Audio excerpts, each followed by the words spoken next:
Her hands were trembling as the soldiers lifted her into the carriage. She was 16 years old. Court records remember her as Consort Han, one of the Korean tribute women sent into the Ming Palace, and she had just been handed over to the Emperor of China. Her mother wept as she signed the document. She couldn't write, so she used an ink mark. One less daughter to feed, one less mouth in times of famine. Han travelled for weeks in a sealed carriage alongside 15 other Korean maidens. They couldn't look outside. They couldn't speak to each other. One girl who tried to escape was brought back with her hand crushed. She died of infection days later. Her body was left at the side of the road. The others learned the lesson. Resistance was not an option.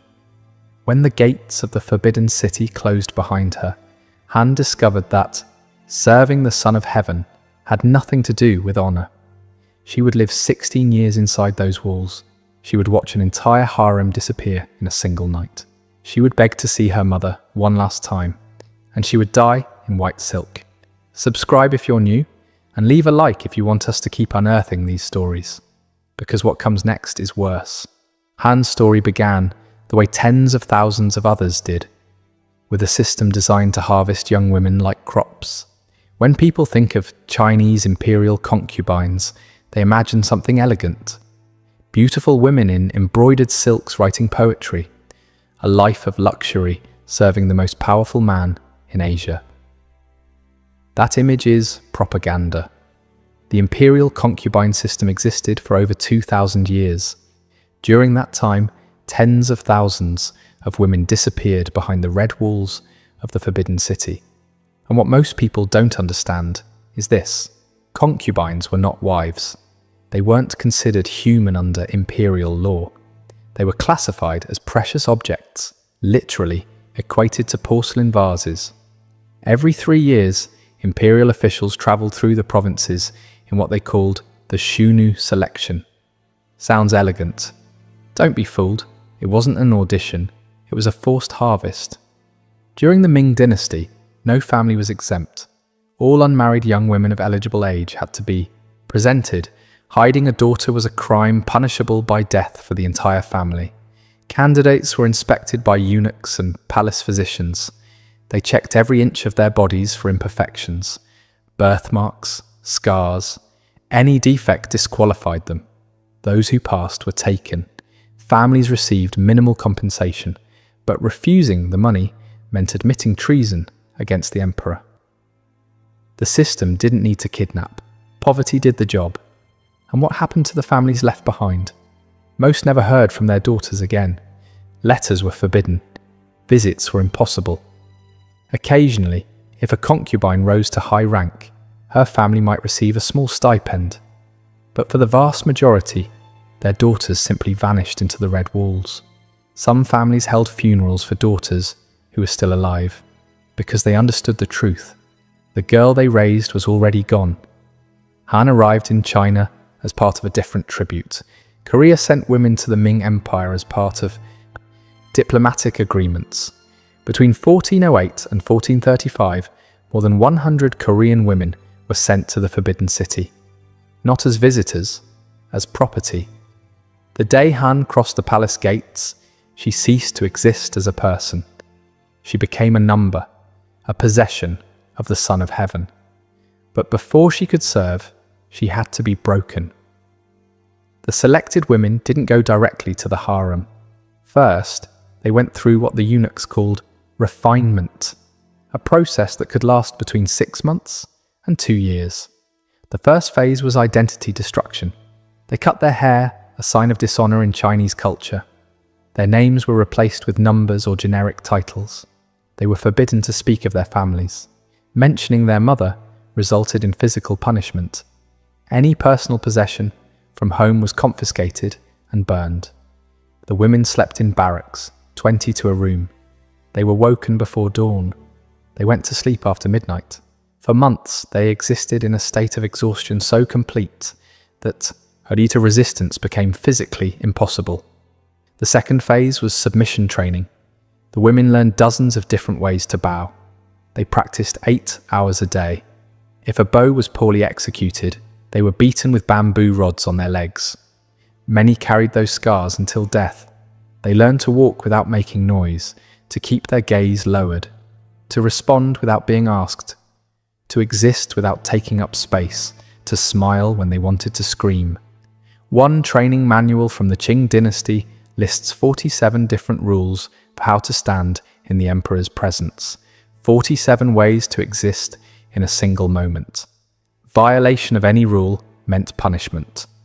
The third phase was preparation to serve the emperor.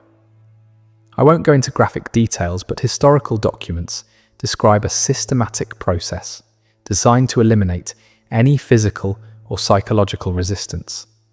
The women were examined monthly.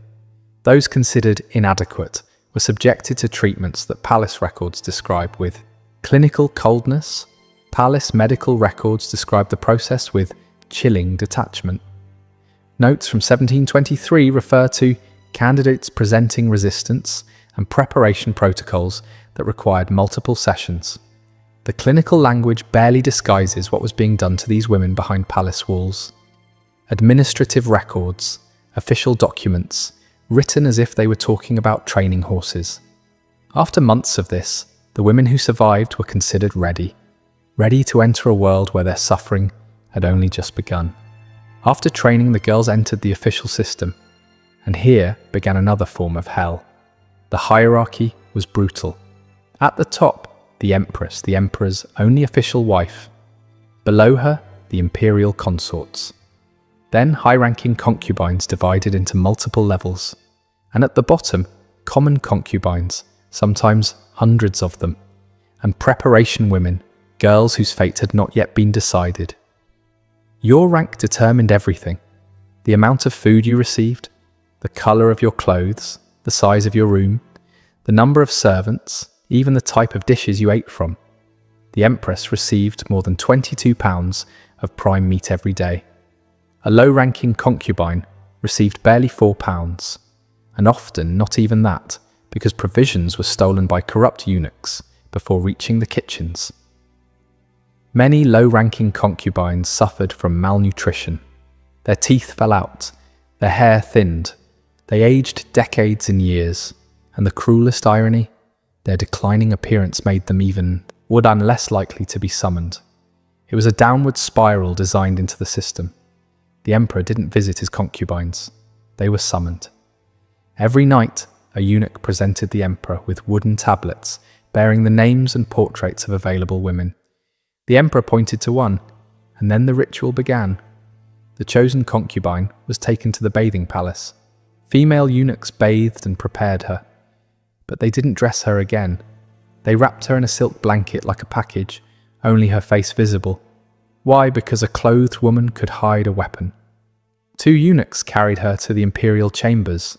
They unrolled the blanket at the foot of the bed, and the concubine, without any clothing, had to crawl toward the emperor without raising her eyes. And here's what almost no one knows. A chief eunuch remained in the room throughout the entire encounter, behind a screen, but present. His job was to keep time. After exactly 30 minutes, he announced loudly, "Time to preserve the golden essence of the Son of Heaven." The emperor had to finish immediately. If he didn't finish in time, the eunuch would enter and physically remove the concubine. After each encounter, the woman was examined by an imperial physician who recorded every detail. Why? Because if she became pregnant, there needed to be absolute proof that the child was the emperor's. But here's what made the system truly perverse. Most concubines were never summoned, not once, not ever. There were hundreds of women in the harem, sometimes over 1,000. The emperor might summon 1 or 2 per week. Do the math. A concubine could spend her entire life, decades, waiting for a call that would never come. Aging in silence, watching younger girls arrive, knowing that her only purpose, the only reason she was taken from her family, would never be fulfilled. And yet she couldn't leave, couldn't marry, couldn't have children with anyone else. She was property in permanent storage. With nothing to do but wait, the women turned on each other. The imperial harem wasn't just a prison, it was an arena. Hundreds of women, all competing for the attention of one man. all knowing that a single pregnancy could change everything, or destroy everything. The result was a hidden war that lasted centuries. Concubines poisoned each other's food. They bribed eunuchs to remove rivals from the selection tablets. They spread rumors designed to make other women fall from favor. Historical records document cases of women slipping abortifacients into pregnant rivals' tea.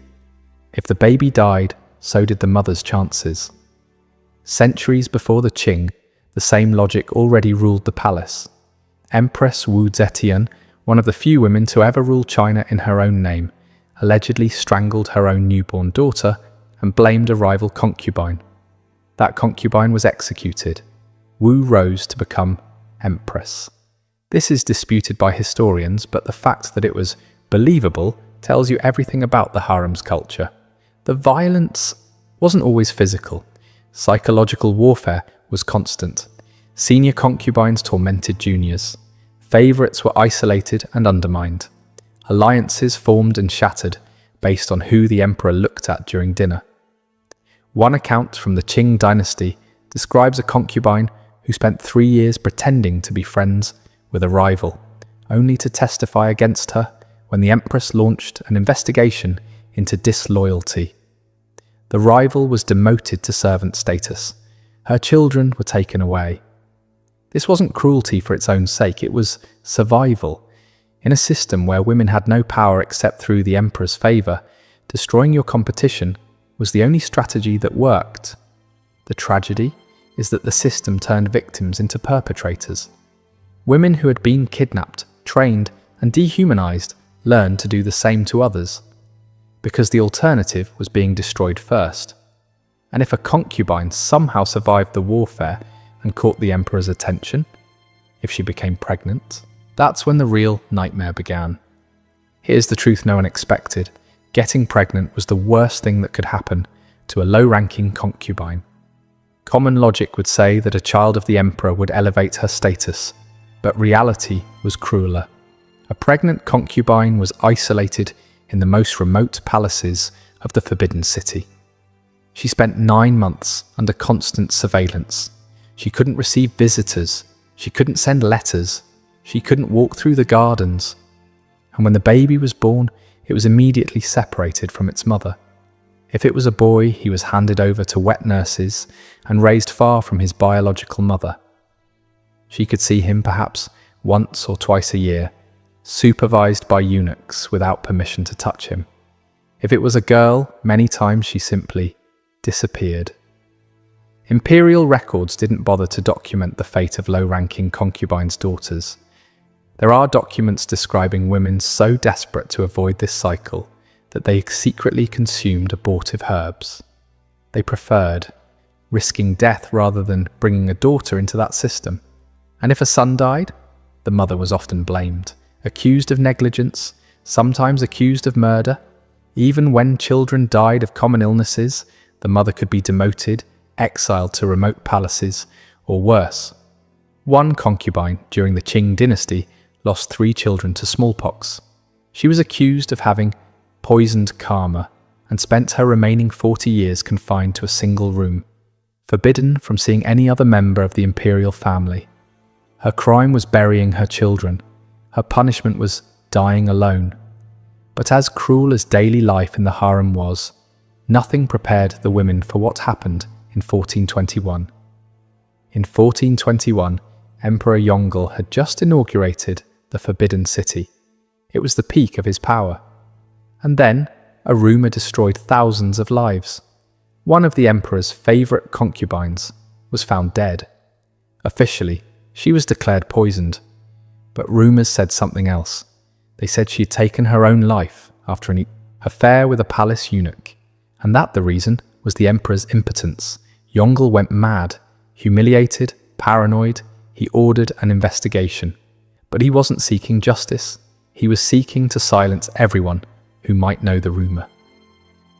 In a single night, 2,800 women of the harem were executed. Not just concubines.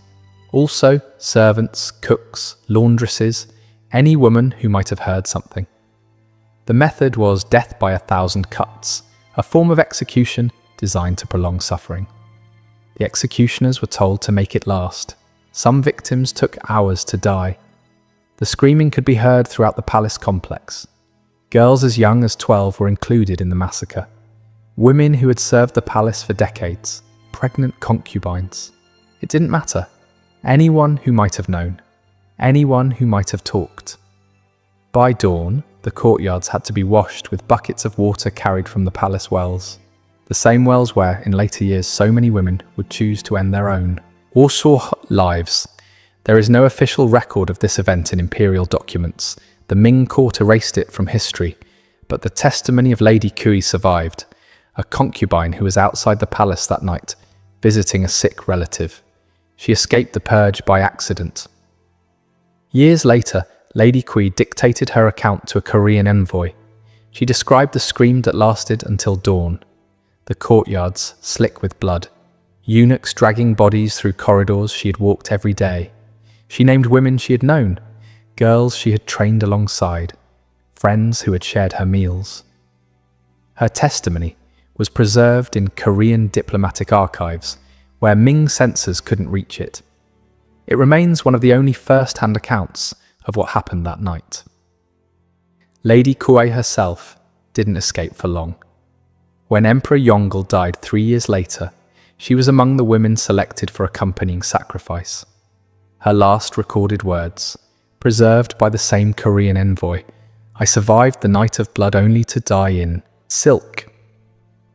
Han, the young Korean woman from our story, also survived the massacre. She was among the few who weren't executed, but her relief was short-lived. 3 years later, when Emperor Yongle died, Han was included in the list of women selected for eternal honor. During the Ming Dynasty, there was a practice called shunzang, which means accompanying sacrifice. When an emperor died, his favorite concubines were buried with him, alive. The logic was simple and horrifying. The emperor would need company in the afterlife. And what better company than the women who had served his desires in life? 3 days after the emperor's death, eunuchs compiled a list of the selected. Between 5 and 30 women, depending on the emperor. The chosen ones received a last sumptuous meal. Delicacies they had never tasted. Wine they were usually forbidden to drink. Some accounts describe musicians playing while the women ate, as if it were a celebration. Then 2 options. The first hanged themselves voluntarily with white silk cords. This was considered an honourable death. The woman's family received economic compensation and official recognition. Some families encouraged their daughters to accept willingly, knowing the alternative was worse. The second, refuse. In that case, eunuchs would hang them by force or drug them with opium until they lost consciousness. Their bodies, some still breathing, were placed in a seated position in chambers around the main tomb, arranged as if they were waiting, attending, serving even in death. In 1958, archaeologists opened the tomb of Emperor Jing Tai. They found remains of 16 women in side chambers, all seated. Analysis showed cervical trauma from hanging, but 3 skeletons showed signs of struggle. Fractured bones, scratch marks on the stone walls. They were buried alive, and they tried to get out.